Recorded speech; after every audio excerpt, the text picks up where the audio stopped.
Summer வந்தாச்சு. What's your plan for this holiday? எங்க கிட்ட விட்டுருங்க, நாங்க பாத்துக்கிறோம். VGT Holidays. GT Holidays, South India's #1 travel brand.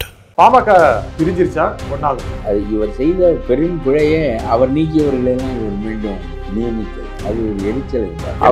ரெண்டு பேருக்கு என்ன பிரச்சனை? முடிவாக தான் ராமதாஸ் கேண்டிடேட் பெறுகின்ற உரிமை, நிர்வாகிகளை நியமிக்கின்ற உரிமை, கருத்துக்களையும் கூட்டணியையும் முடிவு செய்கின்ற உரிமை, அதற்கு தலைவராக நீ எஞ்சிய காலத்துக்கு தான் தான் இருக்க வேண்டும் என்று நினைக்கிறது அவர் வெளியே வருவார் என்று எனக்கு தோன்றவில்லையே.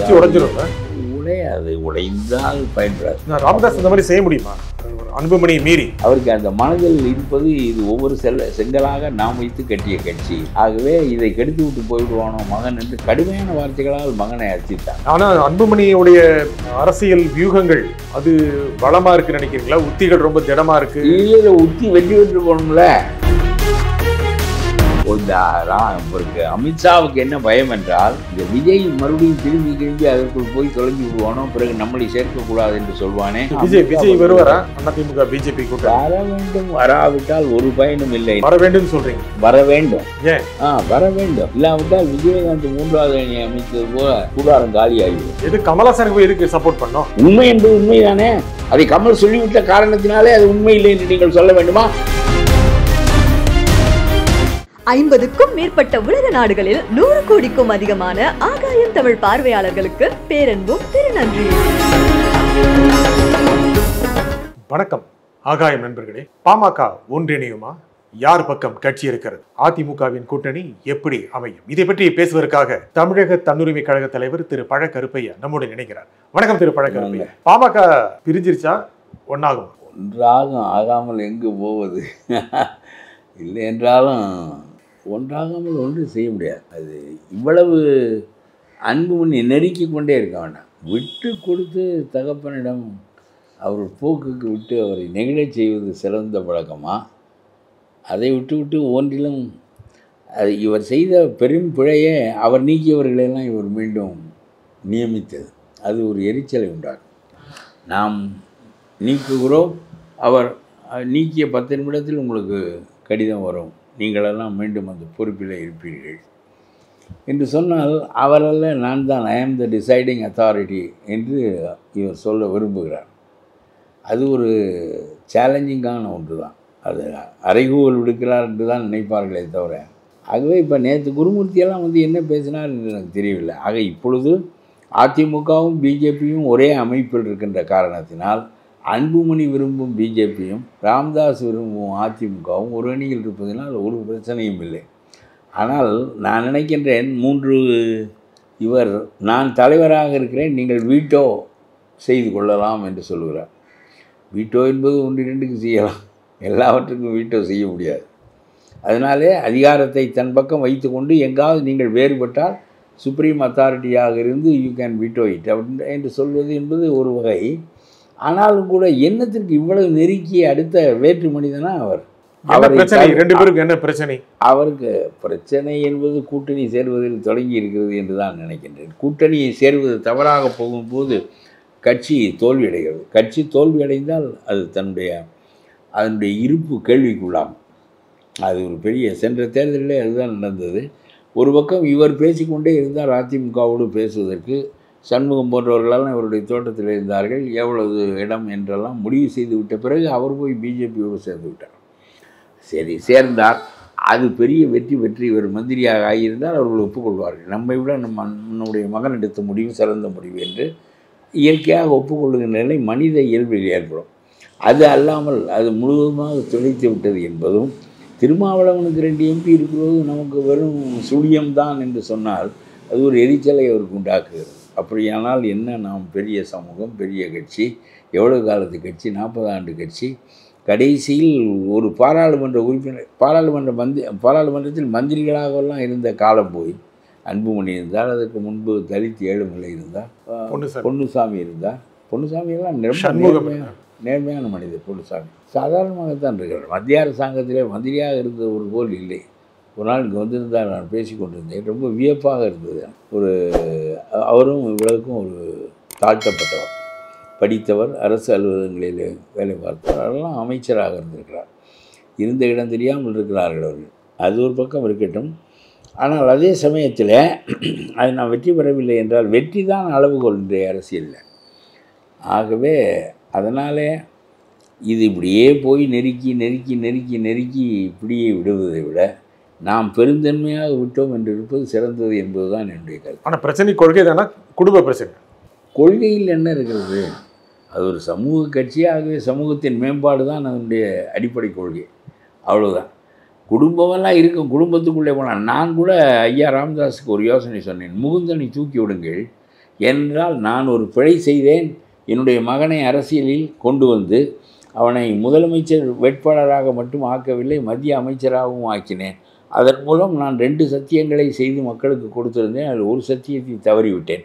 ஒரு சத்தியம், நான் போவதில்லை என்பதை காப்பாற்றி கொண்டேன், பதவியை அடைவதில்லை என்பதை காப்பாற்றி கொண்டேன் என்று அவர் சொன்ன காரணத்தினால் அன்புமணியை போட்டு இவ்வளவு சோதனைகள் செய்த பிறகு குடும்ப அரசியலே சரியாக வரவில்லை என்று மாற்றானை விமர்சிப்பது போல் ஒரு விமர்சிக்கின்ற நிலைமை ராமதாஸுக்கு ஏற்பட்டுவிட்ட பிறகு மீண்டும் அப்புறம் மூந்தன் அந்த அரசியலுக்குள் வருவது என்பது தேவையற்றது.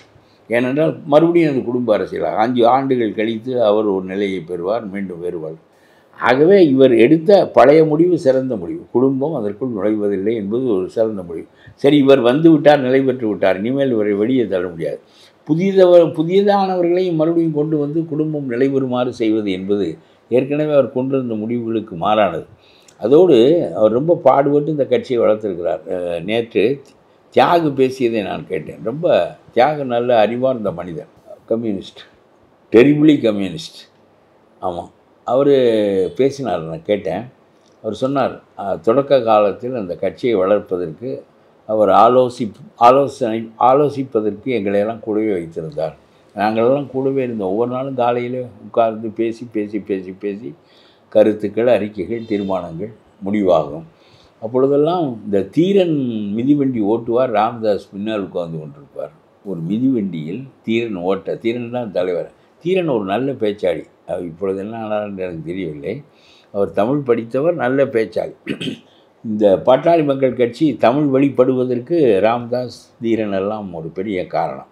அது நல்ல தமிழ் உணர்வுடைய கட்சியாக அதை உருவாக்கியிருக்கிறார்கள்.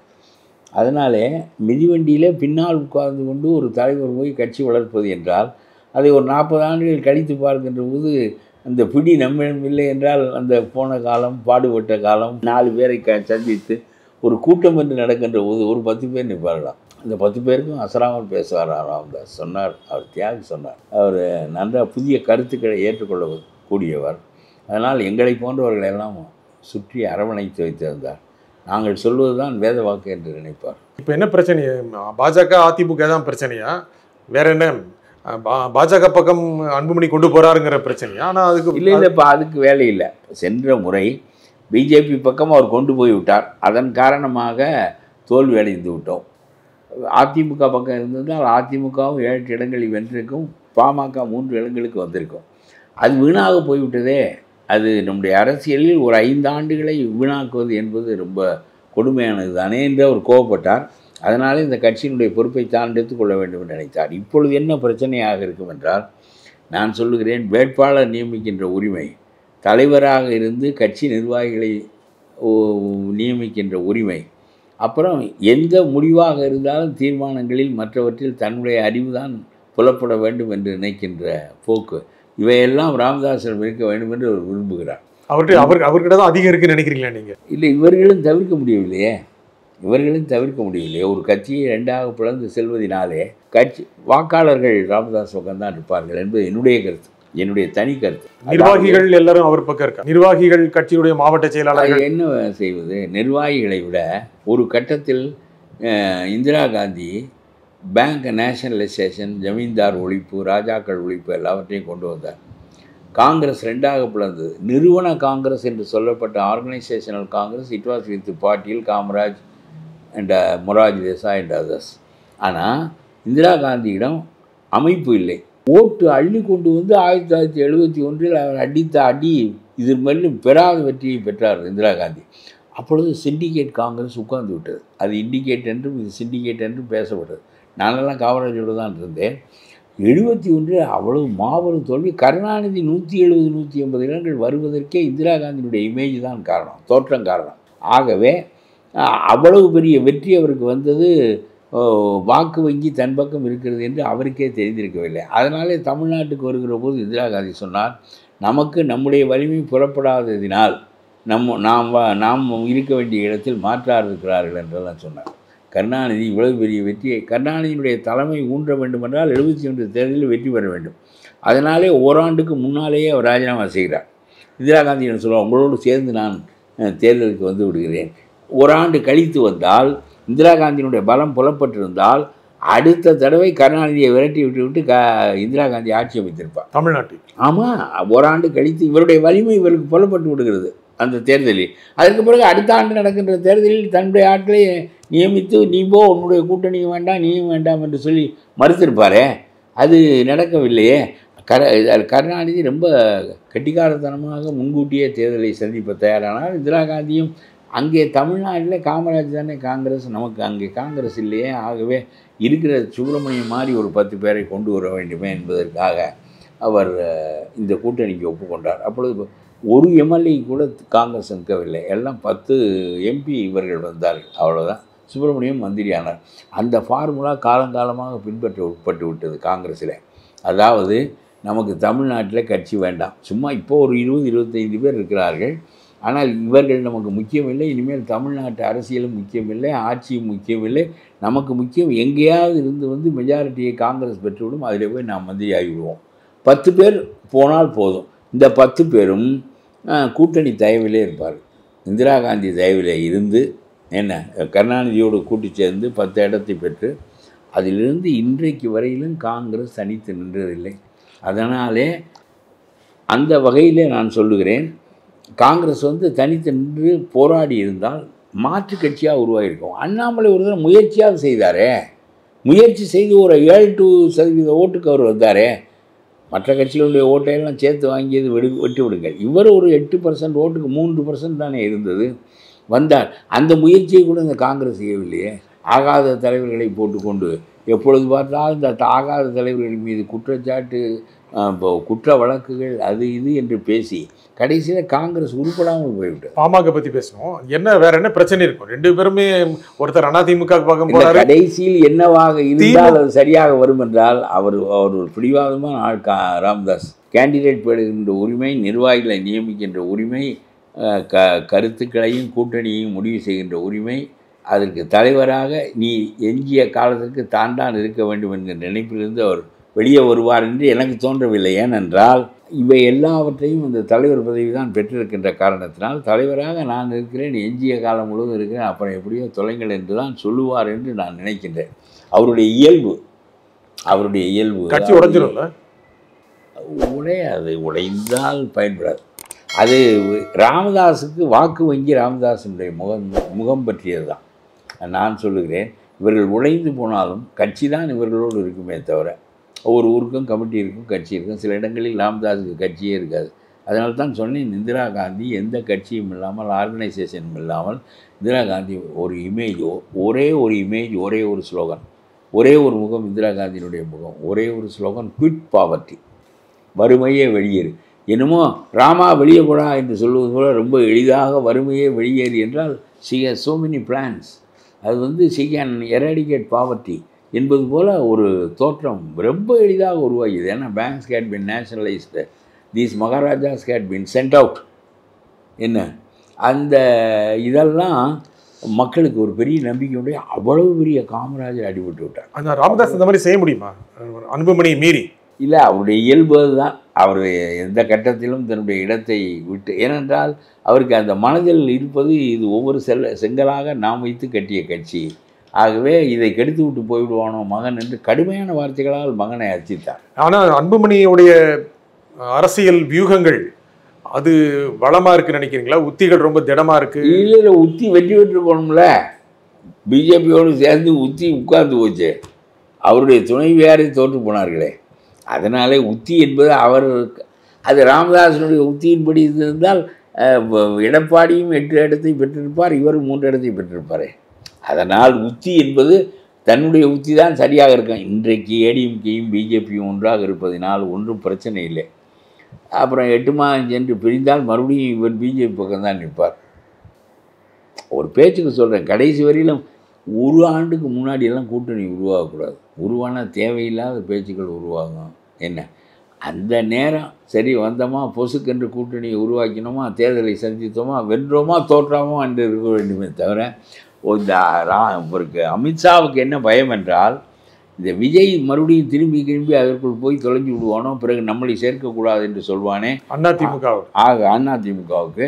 அதன் காரணமாக நான் வெளியே நின்றால் படுமோசமாக போய்விடுவேன், மறுபடியும் 2-3 விழுக்காடு ஓட்டுக்கு போய்விடுவோமே என்ற பயம்தான் அமித்ஷாவை ரொம்ப நெருக்கடி கொடுத்து எங்களை இப்போவே சேர்த்துக்கொள், கொஞ்சம் பொண்ணு சடங்காக வெட்டி கல்யாணம் பண்ணலாம்னா அதெல்லாம் சடங்காகிற பருவத்தில் இருக்கா, அதெல்லாம் ஒரு மாதத்தில் சடங்காகிடுவா, தாலியை கட்டுன்னு சொல்லுவது போல் நெருக்கடி ஏன் கொடுத்தார்கள் என்றால், வேறொருவன் உள்ளே வந்து விடுவானோ என்கின்ற அச்சத்தின் காரணமாக. இப்போ உள்ளே வந்த பிறகு அவரை இழுப்பதற்கு முயல்வார்கள்,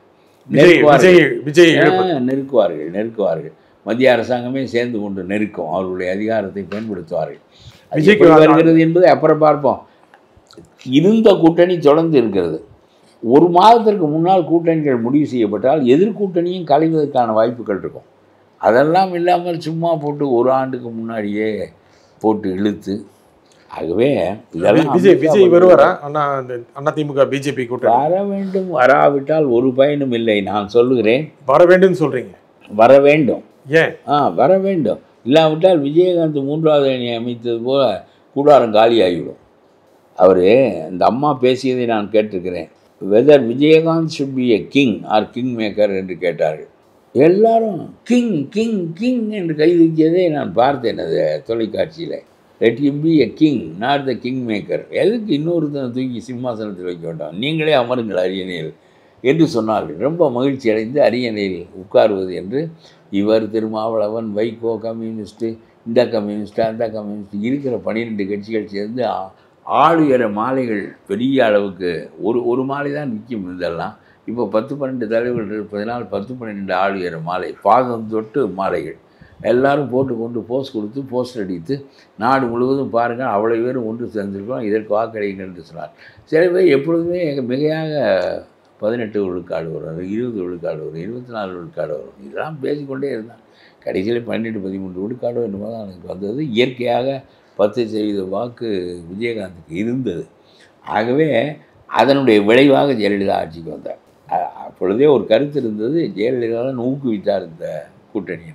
இப்பொழுது ஸ்டாலின் விஜயினுடைய தலைமையில் ஒரு கூட்டணி உருவாக்குவதை ஊக்குவித்து கொண்டிருக்கிறார். எப்படி சொல்றீங்க? என்ன செய்வார்கள் என்று ஜெயலலிதா செய்ததை ஸ்டாலினுக்கு செய்து தெரியாதா? ஆனால் விஜய் எதிராக இருக்காரு திமுகவுக்கு. திமுகவுக்கு எதிராக தான் இருக்காரு. திமுக அப்போ யாருக்கு எதிராக இருந்தார்? விஜயகாந்த். திமுகவுக்கும் அதிமுகவுக்கும் எதிராக தான் இருந்தார். 3வது அணி என்பது 2 பேரும் அல்லாத அணி. அதே போல் விஜயும் இப்பொழுது 2 பேரும் அல்லாத அணியில் தான் இருக்கிறார். ஆனாலும் கூட இவரோடு இன்னும் 2-3 பேரை சேர்ப்பதற்கு விஜய் முயலவில்லை, திமுக முயலுகிறது. விஜய் நம்ம விஜய் ஏற்றுப்பார். அவருக்கு என்ன வேற 2-3 அணிகள் வருகின்றன என்று சொன்னால் நமக்கு பலம்தானே என்று நினைப்பார். ஆனால் அந்த பலத்தை உண்டாக்கி அவரோடு சேர்த்து விடுவதற்கு திமுக பரவ இருக்கிறது. அவர்கள் அவனை பிடித்து இவனை பிடித்து போய் உனக்கு பணங்கன வேண்டுமென்றால் நாங்கள் தருகிறோம், போய் விஜயோடு சேர், எங்களோடு சேர முடியாதில்லை விஜயோடு சேர் என்று சொல்லி விஜய் கட்சிக்கு அனுப்புவது எதற்காக என்றால், அதிமுகவுக்கு 3வது இடத்துக்கு வந்தாலும் 2 கட்சிகள் வாக்குகளை பிரிக்கின்ற போது திமுக ஆட்சிக்கு வந்துவிடும் என்பது தெள்ள தெளிவான உண்மை. ஒன்று, ஏற்கனவே இதை விஜயகாந்த் அணியை வைத்து சோதனை செய்து பார்த்து ஜெயலலிதா வென்றிருக்கிறார், கருணாநிதி தோற்றிருக்கிறார். அதனாலே இது தெரியும் ஸ்டாலினுக்கு. அதனால் விஜயினுடைய தலைமையில் ஒரு கூட்டணியை உருவாக்குவதற்கு அவர்கள் முயல்வார்கள். இது ஒன்றும் புதிதில்லை. யார் சேருவார்கள் விஜய் கூட்டணியில்? அது கடைசி நேரத்தில் அங்கே இடம் கிடைக்காதவன், இங்கே இடம் கிடைக்காதவன், போதிய இடம் கிடைக்காதவன், 2 சீட்டு வேண்டும் 3 சீட்டு வேண்டும் என்று சொல்லி 1 சீட்டு வழங்கப்படுகின்றவன் எல்லாம் வருவேன். இதானே இந்த அரசியல். ஒரு கொள்கையும் கிடையாது நம்முடைய நாட்டில். இது பாருங்கள், இந்த கன்னடத்திலிருந்து தமிழ் பிறந்தது என்று சொல்லி கமல் சொல்லிவிட்டார். அவர் ஏதோ அறிந்த செய்தியை சொல்லிவிட்டு நிலைநிறுத்துவதற்கு பயப்பட்டார். மன்னிப்பு கேட்க முடியாது என்று சொன்னார் என்றாலும் இவர் அடுத்த நாள் என்ன கேட்டிருக்க வேண்டுமென்றால், ஆராய்ச்சியாளர்கள் முடிவு, அந்த முடிவு, இந்த முடிவு, நான் என்றைக்கும் கனடியர்களின் மீது மதிப்புடையவன் தான், எனக்கு ராஜ்குமார் குடும்பம் எனக்கு சொந்த குடும்பம் என்றெல்லாம் பேசி கொண்டிருந்தாரே தவிர திரும்ப அவர் என்ன செய்திருந்தால் கமல் செய்தற்கரிய செயலை செய்து விட்டார் என்று சொல்லியிருப்பேன் என்றால், அடுத்த நாள் அவர் சொல்லியிருக்கீங்கவா, ஆராய்ச்சியாளர்கள் செய்த முடிவைத்தான் நான் சொல்லுகிறேன். தமிழிலிருந்து பிறந்தது தான் கன்னடம், தெலுங்கு, மலையாளம். இதில் உனக்கு ஐயம் இருந்தால் சும்மா இந்த சினிமா ரசிகர்கள் சங்கம் வைத்திருக்கிறானே அவன் இந்த முடிவுகளெல்லாம் சொல்லக்கூடாது. ஆராய்ச்சியாளர்களுடைய முடிவு என்ன என்று போய் புத்தகங்கள் இருக்கின்றன, எழுதி வைக்கப்பட்ட ஆய்வு உரைகள் இருக்கின்றன, அதையெல்லாம் படித்துப்பார். படித்து பார்த்து விட்டு சொல். உனக்கு புரியவில்லை என்றால் புரிந்து கொள்ள வேண்டியது நீயே தவிர நான் சொன்னது பொய் என்று என்னை மிரட்டுகின்ற போக்கு உனக்கு இருக்குமானால் அது எடுபடாது என்று சொல்லி இவர் அந்த போக்கில் நின்றுருக்க வேண்டும். மறுநாள் கொஞ்சம் அந்த கன்னடத்தை பொறுத்தவரை திரைப்பட நடிகர் சங்கம் கூட ஒரு தீர்மானம் போட்டது. கர்நாடகத்தை சிறுமைப்படுத்த கமல் என்று விரும்பியதில்லை. என்ற தமிழுக்கு கன்னடம் பிறந்தது என்று சொன்னால் சிறுமையா என்று கேட்கிறேன்.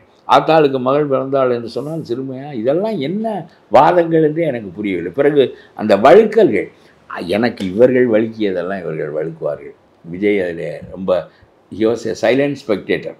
அவரும் பேச வேண்டும். தமிழர்களுக்காக கட்சி வைத்திருக்கிறார். அவர் என்ன பேசணும்? இதில் என்ன பிழை இருக்கிறது? கமல் சொன்னதில் என்ன பிழை இருக்கிறது? தமிழிலிருந்து தானே கன்னடம் வந்தது என்று சொல்ல வேண்டும். எதுக்கு சொல்லணும்?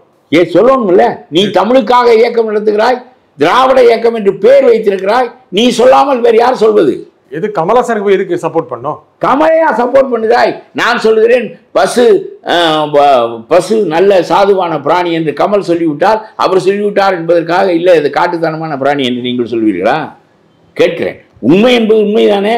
அதை கமல் சொல்லிவிட்ட காரணத்தினாலே அது உண்மை இல்லை என்று நீங்கள் சொல்ல வேண்டுமா? அல்லது அவர் சொல்லிவிட்ட கருத்தா? அது அவருடைய கருத்தா? அது ஆராய்ச்சியாளர்கள் கருத்து இல்லையா?